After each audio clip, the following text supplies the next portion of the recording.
Hi, ako nga pala si Ron. Tulad ni Mon, tamad ako pero may pangarap. Kaya tara, samahan niyo ako sa day 12 of improving myself to make myself better than yesterday. Day 12 ko na nga pala at magle-leg day tayo ngayon. Ito nga pala yung pinakamahirap na workout para sa akin.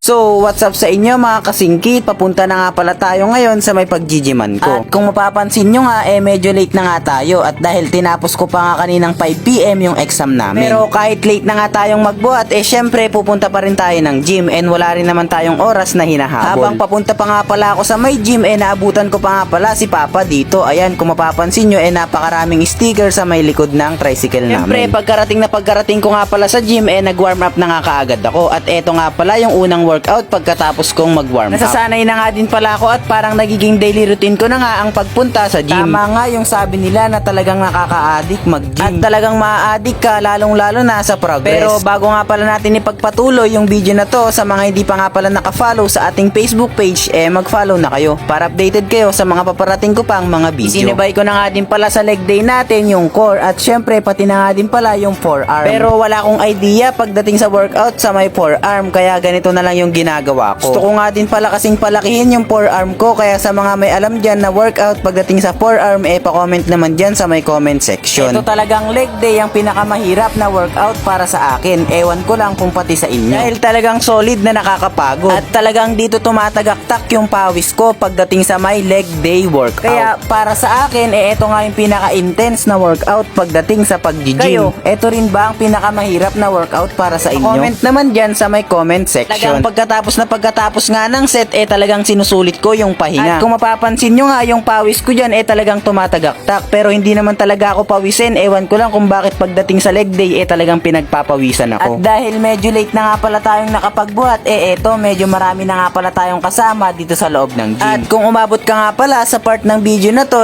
pwede bang pa-like, share, at syempre, pa-comment na rin kung taga saan ka. Para naman malaman natin kung hanggang saan nga ba umabot yung video ko na to. Kung mapapansin nyo, mga kasingkit, paulit-ulit nga lang yung workout na ginagawa natin sa loob ng isang linggo. Paulit-ulit lang yung program na ginagawa ko, pero hindi natin napapansin may mga improvement yan. At yung improvement na yun, hindi mo kaagad makikita ng biglaan, and talagang kailangan trust the process lang. Hindi naman natin pwedeng i-pass forward yung mga araw. Hindi rin tayo pwedeng mag-shortcut. Kailangan talagang dumaan sa tamang proseso. Kaya eto tayo pinagsusumikapan na ma-achieve yung goal para sa sarili natin. Habang nagpapahinga nga ako, biglang bumuhos nga pala yung napakalakas na ulan. At dahil umuulan nga, mukhang mapapa-overtime nga tayo sa workout. Syempre, joke lang, dapat tama nga din yung workout na ginagawa natin. Wag nating sosobrahan o di kaya naman wag natin dadamihan. Kasi baka mamaya imbis na improvement yung hanap mo, baka mamaya ma-injury ka pa o di kaya naman ma-overfatigue. Kaya dapat saktuhan lang din yung workout na ginagawa mo everyday para sa sarili mo. Hindi naman pwede na bibigatan mo yung mga binubuhat mo dito o kung tinatawag nilang ego lift. Kasi baliwala nga pala yung bigat na yan kung hindi naman na-execute ng maayos yung proper form. O diba, may alam din tayo. Yan nga pala yung mga sinasabi nila dito sa loob ng gym. Kaya dapat